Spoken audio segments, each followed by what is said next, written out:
Vamos estar recebendo o príncipe do Senhor, pastor Renato Souza, vai estar aqui ministrando uma palavra de Deus no nome de Jesus. Pastor. Meus irmãos, a paz do Senhor. Por gentileza, pegue a sua Bíblia.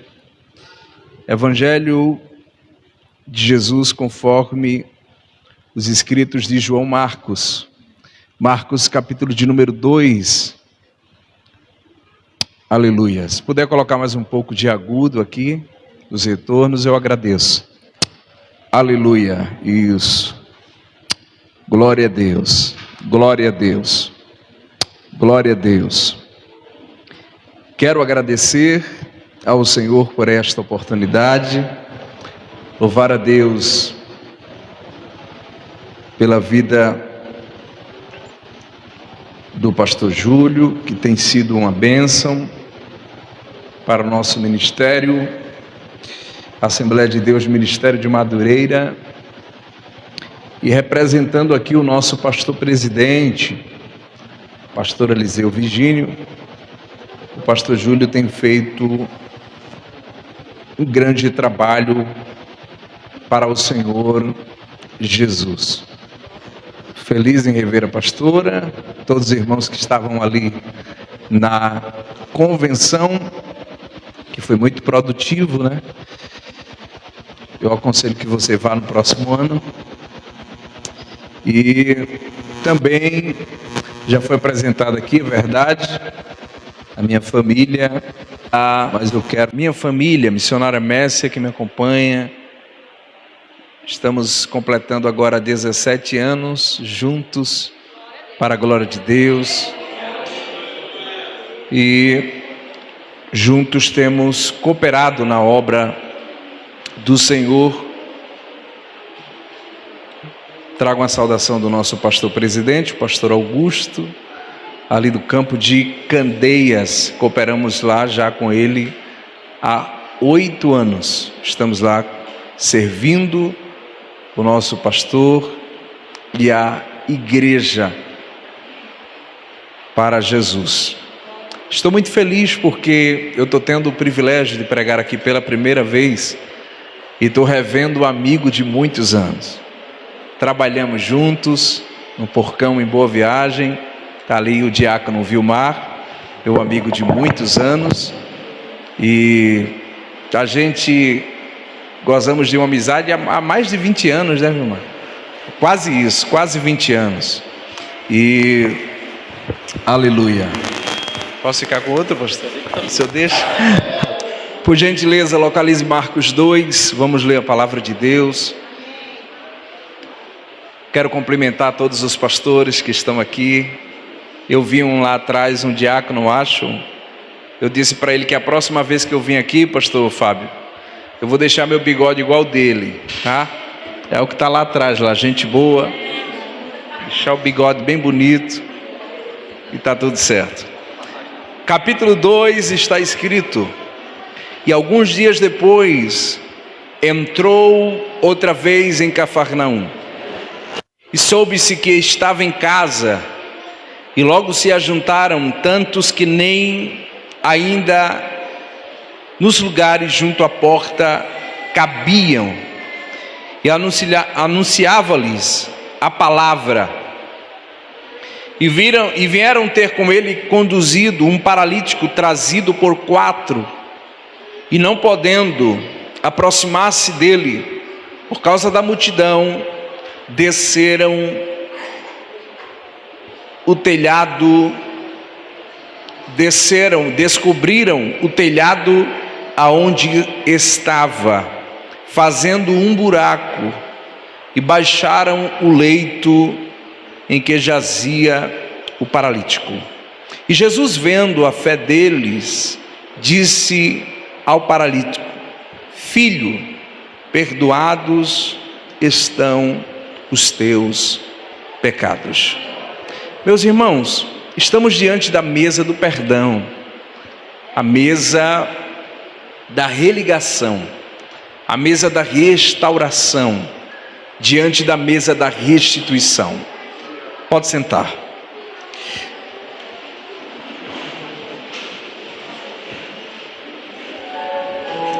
capítulo de número 2 do Evangelho escrito por Marcos, trata-se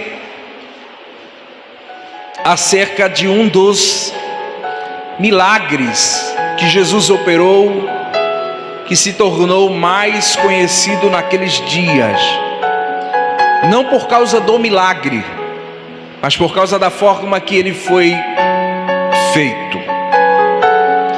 Este escritor chamado de Marcos, que na verdade é João Marcos,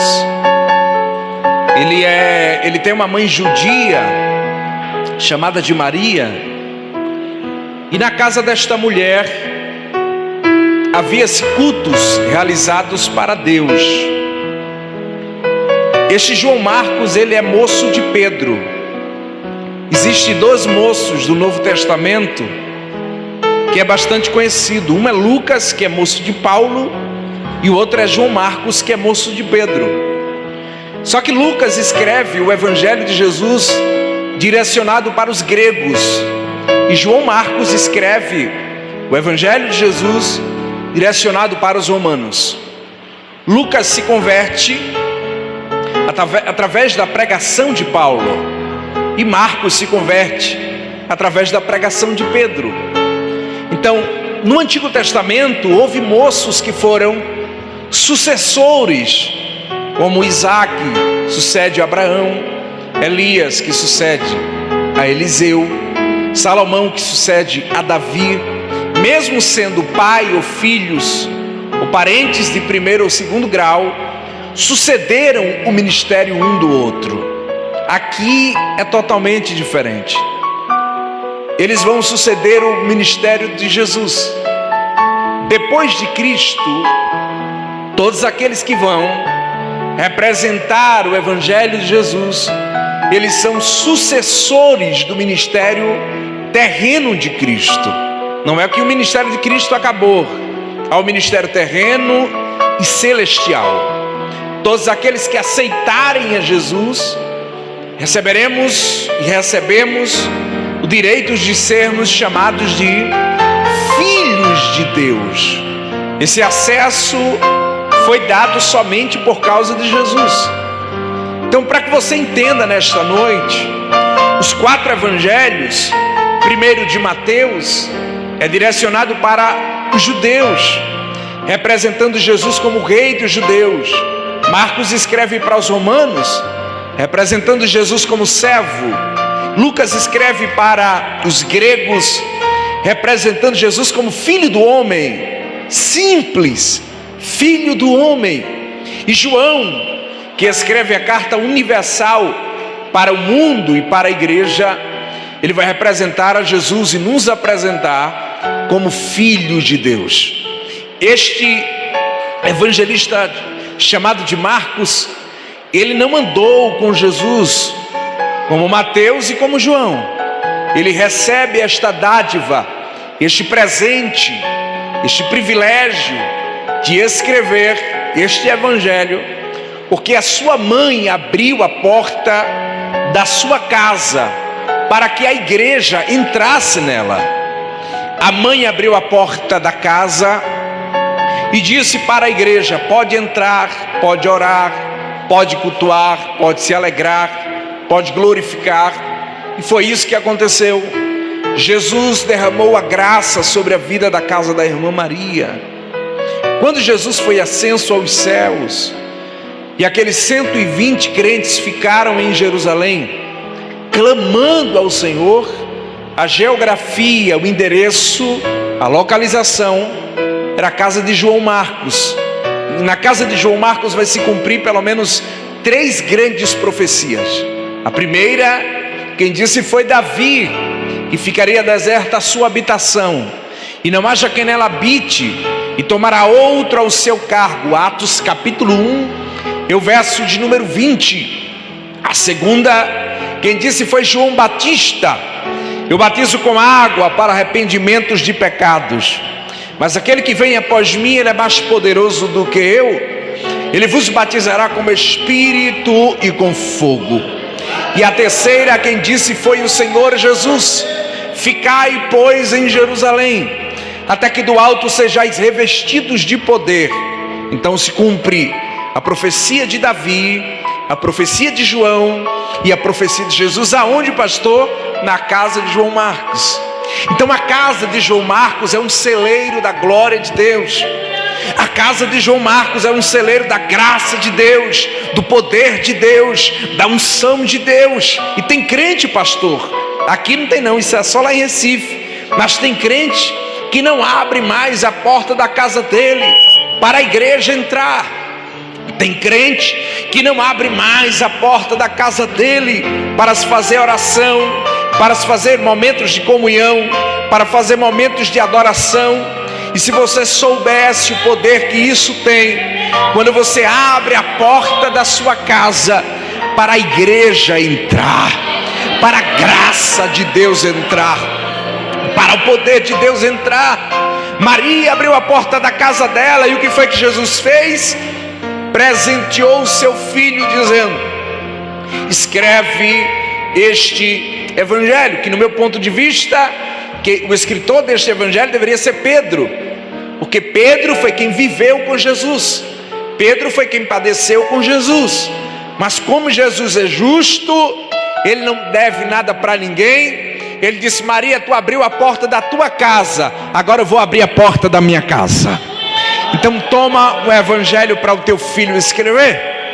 O capítulo de número 2, escute isso, capítulo 2, mesmo sabendo, eu quero correr, que o ministério de Jesus foi o maior ministério da Bíblia, maior do que o ministério dos reis, do que o ministério dos profetas, sacerdotes. Nele se cumpriu todas as coisas, porque ele é completo. Ele é diferente de Davi, que foi rei, mas que vacilou, Abraão, que foi pai da fé, mas que mentiu. Ele foi diferente de todos. O ministério do Cristo foi um ministério completo. Como assim, pastor? Ele foi juiz de dias, ele foi ancião de dias, ele foi sacerdote real, ele foi a coluna viva, ele foi a coluna central, ele foi a pedra maior, ele foi a pedra angular, ele foi o leão da tribo de Judá, ele foi a raiz de Davi, ele foi a resplandecente estrela da manhã, ele foi o lírio dos vales, ele foi o alfa e ômega, ele foi o princípio e fim, ele é a semente da mulher. Então ele é completo. É por isso que nós estamos aqui. Nós não viemos aqui para ver o pastor Fábio, nós não viemos aqui para ver o pastor Renato Souza pregar. Viemos aqui nesta noite porque sabemos que aquele que era, aquele que é e aquele que há de vir está presente aqui nesta noite. Ele é completo aqui, ele é grande aqui. Escute isso. Então este Jesus, a qual Marcos escreve, depois de haver curado o leproso, expulsado o espírito imundo e feito tantos sinais e maravilhas, ele regressa para a sua casa. Ele nasce em Belém da Judéia, cresce em Nazaré, mas resolve morar em Cafarnaum. Interessante, né? Então Cafarnaum, ele foi o celeiro do ministério de Cristo. Em Cafarnaum, pastor, foi o lugar aonde Jesus repousou. Apesar que alguém diga assim, mas ele disse que a raposa tem o seu ninho, as aves têm o seu ninho, a raposa tem o seu corviço, mas o filho do homem não tem onde reclinar a sua cabeça. Aquilo ali ele estava falando do seu ministério itinerante, que não parava, a sua agenda que não parava. Quanto mais ele pregava, mais gente tinha para ouvi-lo, porque a sua palavra era como fogo que ardia nos ossos, conforme disse Jeremias.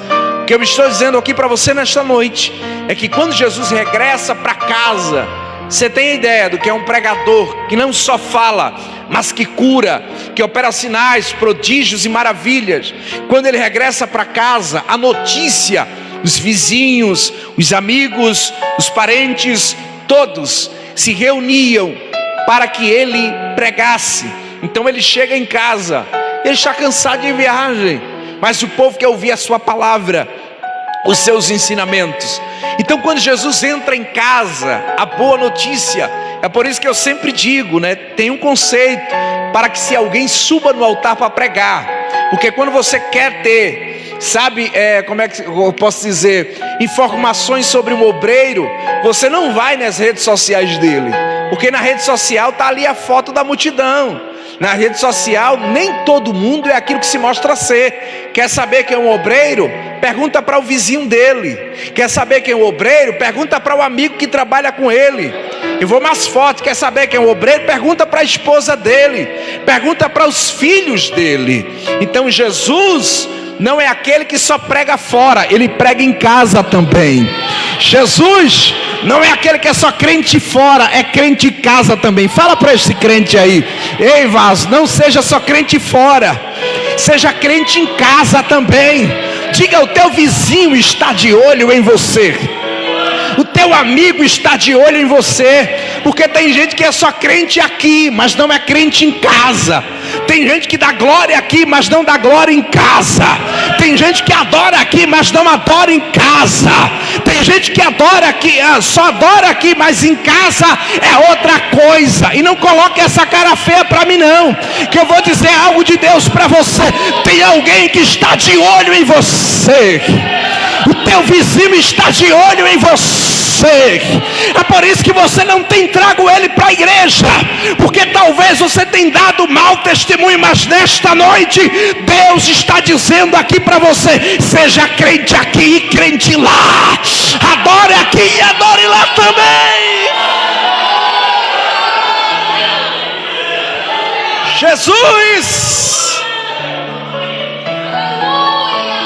Jesus pregava lá, pastor Fábio Júlio, mas pregava em casa também. A pergunta é simples: quem é que quer ouvir você na sua casa? Me diga aí, vá. Quem é que quer você ouvir você lá, hein, jovem? Jovens, escute. Qual amigo de vocês tem ouvido vocês pregar? Vocês ganharam quantas almas? Eu não estou falando no modo coletivo. É você. Porque aqui você bate o pandeiro, canta, que é uma bênção. Mas Jesus está perguntando em casa: quem é você? Hein? Tem honrado pai e mãe? Tem respeitado seu pai e sua mãe? Ou o não do seu pai e da sua mãe se torna uma briga, uma luta? Mas escute isso: Jesus está pregando em casa. Ele está pregando em casa e a casa está lotada. É forte, né? Porque ele está pregando em casa e a casa está lotada. Agora vamos lá. A casa que Jesus prega está lotada. Mas às vezes a casa lotada, números, não mostra qualidade. Olha, tem muita gente. Às vezes o pastor sabe que às vezes a gente prega em culto com pouca gente e o fogo é maior do que com a igreja lotada. É a prova de que a quantidade não é melhor do que a qualidade. Você vê que tem pessoas no culto, na hora da palavra, conversando. Não é aqui não, tá? Isso é lá em Recife, aqui não tem não, graças a Deus. Aí eu fico se perguntando: como é que Jesus vai pegar uma terra dessa? Tá batendo papo na hora do culto, igual aqueles 3 jovens ali, um conversando com o outro. Faz meia hora que eu estou pregando aqui, ele está... Escute, como é que Jesus vai pegar um vaso desse? Enquanto eu prego, ele conversa. Fica difícil? Fica difícil. Mas escute isso: a casa de Jesus estava cheia, a porta estava cheia, a janela estava cheia, estava entupida, mas era de pessoas curiosas. Me mostre alguém parando a mensagem dele. Me mostra alguém parando ele, pastora, chamando a atenção dele para que ele possa operar milagre. Não tem, pastor. A casa está cheia, mas parece que o povo está disperso, preocupado com a hora, preocupado com o dia de amanhã, preocupado com a conta que tem para pagar. E Jesus dizendo: estou esperando você chamar minha atenção. Estou esperando você me adorar de foco. Quem veio adorar a Ele aqui nesta noite, levante a mão para cima para dar uma rachada de glória para...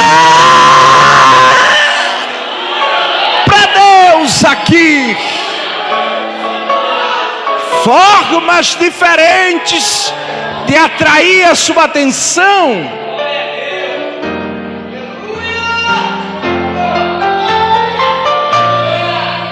Está dentro da casa,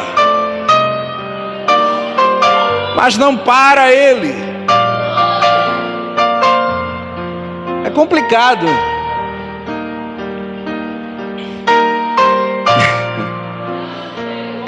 A notícia se espalhou, está escrito. Está sabendo que ele está em casa, ele está. Todo mundo foi e ele está pregando.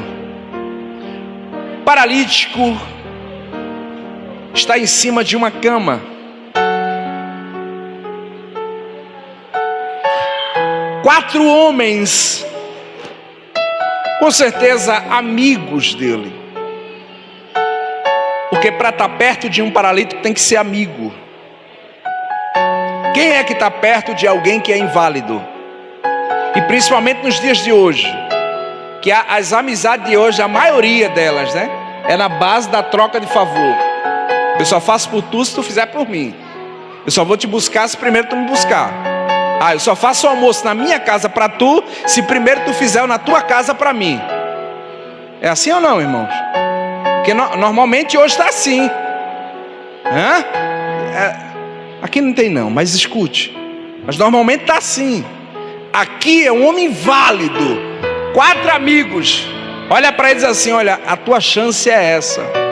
Qual? Jesus está em casa. E nós temos uma ideia. Nós temos uma ideia. O projeto é o seguinte. Vem cá, chamou, organizou. O que foi que eles fizeram, pastor? Estratégia. Não se limitaram. Talvez algum deles disse, mas não tem chance. Quem está na porta não sai. Às vezes, irmãos, eu não estou falando do obreiro que está na porta, não é isso, tá? Eu estou falando do texto bíblico. Quem está na porta, fechando a porta com o seu espaço, às vezes está causando só número, impedindo de alguém entrar. Porta fala de acesso, privilégio e oportunidade.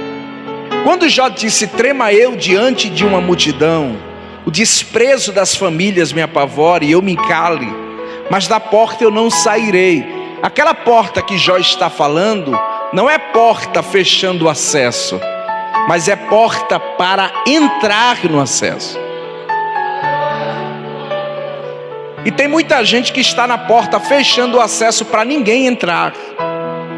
Mas deixa eu falar uma coisa para você. Se você for esse tipo de pessoa aqui, aquele tipo de pessoa, sabe, dizendo, aqui ninguém entra, é só eu. Aqui ninguém toca, é só eu que toco. Aqui ninguém prega, é só eu que prego. Aqui ninguém fala, só sou eu que falo. Se você for esse tipo de pessoa, ou estiver sendo atingida por alguém que é assim, não se preocupe. Basta você orar e perseverar, porque Deus vai te dar uma estratégia para você entrar. Tem alguém que está fechando a porta, que não vai passar, e Deus dizendo, pode fechar, porque eu tenho uma chave que... eu tenho uma chave que abre todas as portas. Basta querer.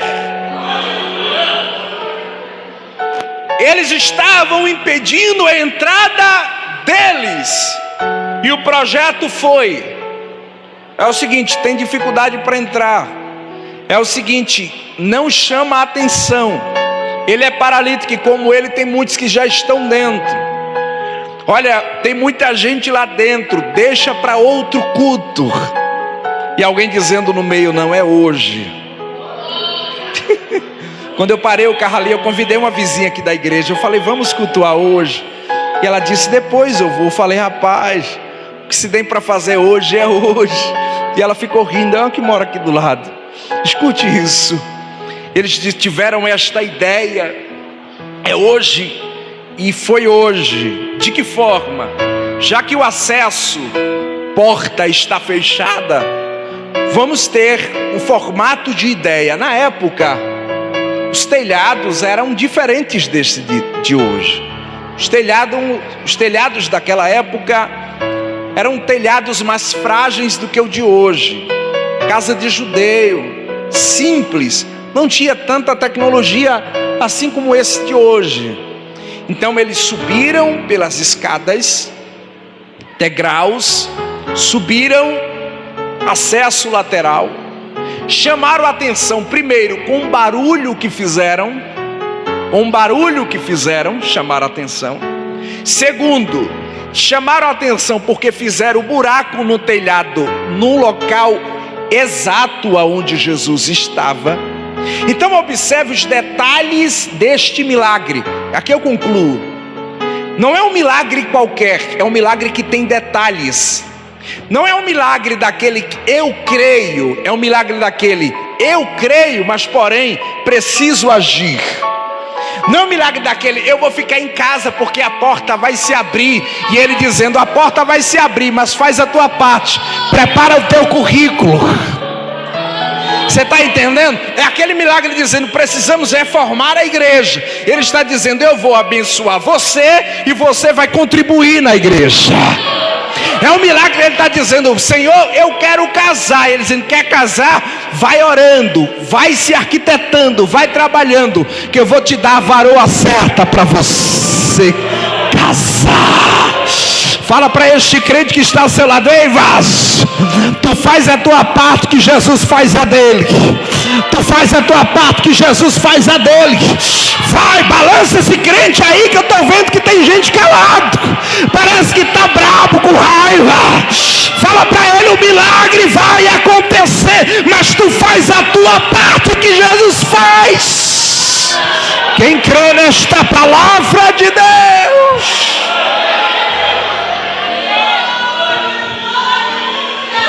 Subiu, abriu o buraco no lugar exato aonde Jesus estava, amarraram as cordas sobre aquele homem e desceram.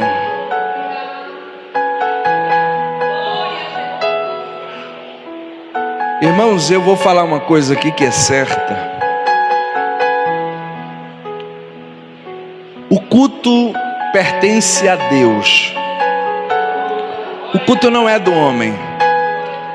É por isso que eu não estou nem aí quando alguém diz assim: eu não gostei da palavra. Graças a Deus que a palavra não é sua. Porque o Antigo Testamento é chamado de palavra de Deus, e o Novo Testamento é chamado de Evangelho de Jesus. E o culto não pertence ao homem, o culto pertence a Deus. O culto não é meu para o homem, é de mim para Deus. E quando eu entrego de mim para Ele, Ele entrega dele para mim. É por isso que para alguns o culto é bom e para outros o culto é ruim. Porque você coloca as suas expectativas no homem, fica procurando os erros. Eita, deixa eu ver se os varões vão cantar bonito hoje. Deixa eu ver se os jovens vão cantar aprumado hoje. Deixa eu ver se o pregador vai vir bonito hoje. Enquanto você estiver assim, você nunca vai oferecer um culto para Deus. Primeiro que a igreja não é sua, é de Deus. Primeiro que a palavra não é sua, é de Deus. Primeiro que o louvor não é seu, é de Deus. A presença não é para você, é para Ele.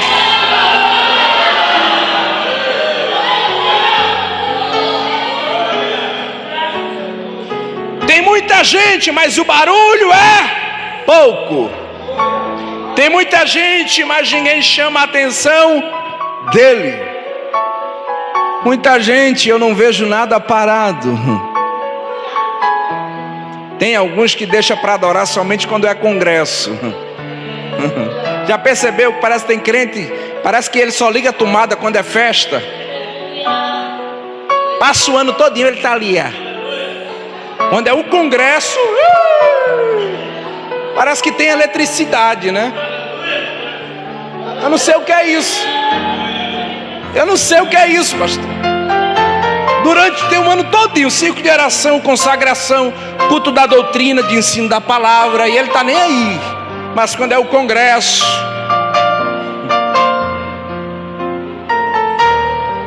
estava igualzinho ao povo que estava dentro da casa de Jesus. fechando o acesso, pouco barulho, pouco glória, pouca adoração, e de repente alguém desce pelo telhado. Aí os murmuradores, porque dentro da casa de Jesus também tinha escribas e fariseus. Falo isso e encerro, pastor. Todo culto tem escribas e fariseus. Vou falar para você quem são eles.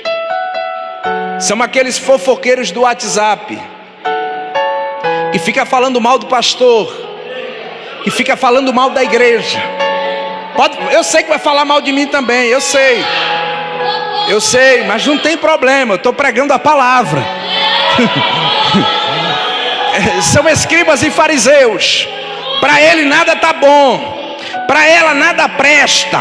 Ah, porque essa parede tem que ser azul, porque aquilo ali tem que ser preto, mas porque aquilo ali tem que... Mas o bebedouro era para ser aqui, mas o som era para ser ali, e o ventilador era para ser aqui, mas isso era para ser aqui, mas essa porta era para ser do lado de lá, mas aquilo era para ser do lado de cá. Tu viu, me disseram, me contaram, me falaram.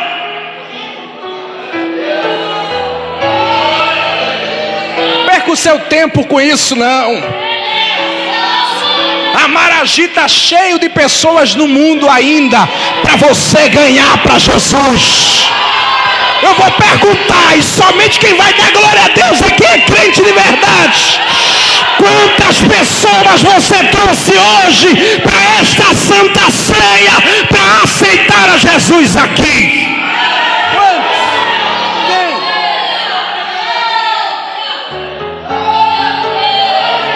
Preguei agora num congresso em Goiânia, tinha 700 pessoas na sede da Assembleia de Deus. Quando eu fiz o convite, o pastor disse: pode parar de fazer o convite. Eu disse: por quê, pastor? Ele disse: todo mundo é crente.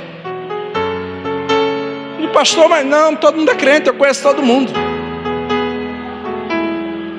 Ah, o erro está no pastor, não. A ovelha, quem gera ovelha. É você quem chega perto do seu amigo e diz assim: a minha igreja é uma bênção. O povo lá é uma bênção.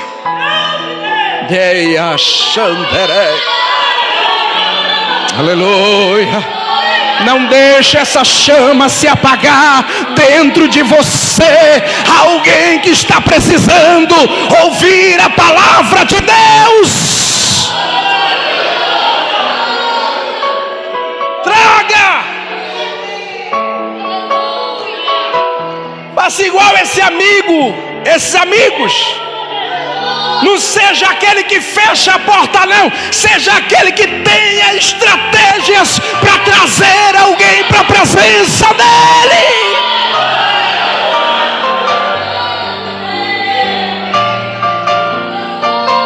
Não deixe essa chama apagar. Antigamente você queria que todo mundo se convertesse. Você ia na padaria, pregava para a moça da padaria. Você ia para o trabalho, pregava para um amigo do trabalho. Você ia no ônibus, pregava para alguém no ônibus. Hoje agora parece que ninguém sabe que você é crente. A única coisa que você faz é colocar roupa e vir para a igreja. Jesus me trouxe aqui nesta noite para dizer para você: é tempo de acender a chama de novo. De ser acesso para alguém. Quando desceram a cama, e aqui eu concluo dizendo: Jesus disse, a fé deles, dos homens, curou o paralítico. A fé dos amigos curou o paralítico. Não foi a fé do paralítico, foi a fé de quem trouxe que curou ele. Escute isso. Eu passei alguns anos da minha vida nas drogas. Vivi uma vida terrível, dentro de uma boca de fumo, numa favela chamada Sovaco da Cobra, em Barra de Jangada, de Jaboatão dos Guararapes. A minha vida estava declinando, destruída.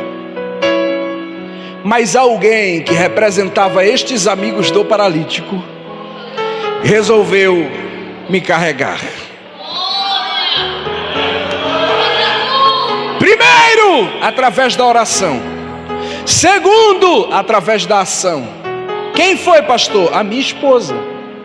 Há 14 anos atrás, a minha esposa pagou um preço pela minha vida, um preço alto, mas hoje eu estou aqui,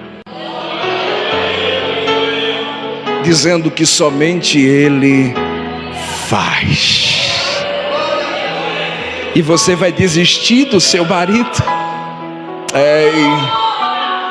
Namando que ela xandei.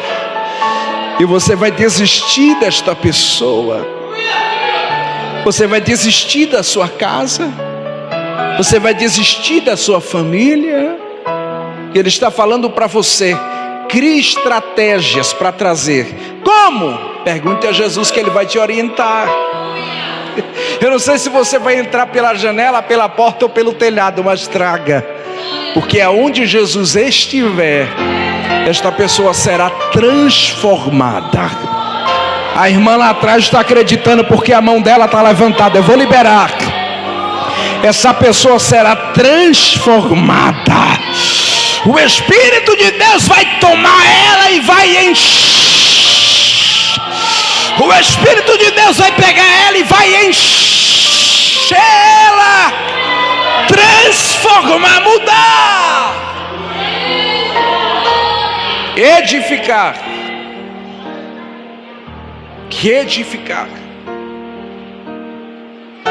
Quem fechou a porta, pastor, agora vai ter que sair da frente para o paralítico andar.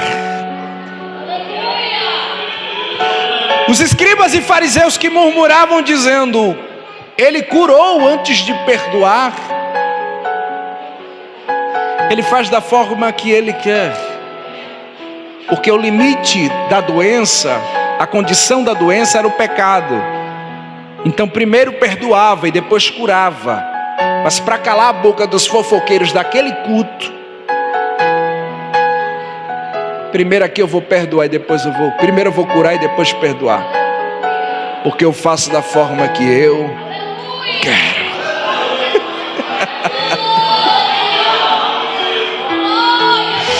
Levante a mão direita para o céu. Levante a mão, levante a mão. Pai, em nome de Jesus, eu quero liberar uma palavra profética sobre a vida dos teus filhos agora.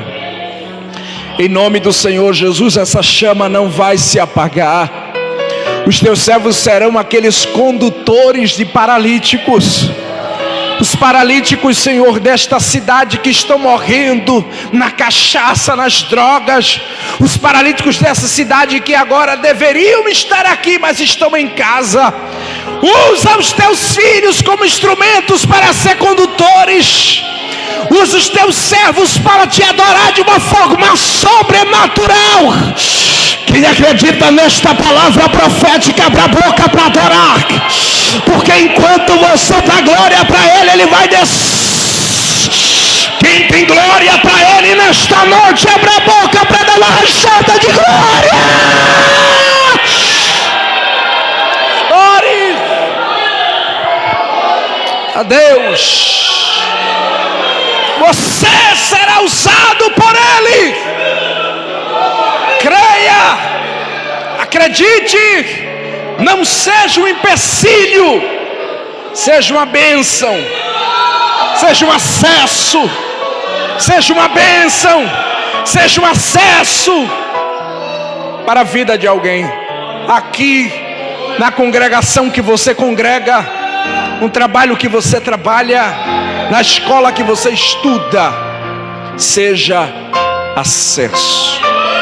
Amém?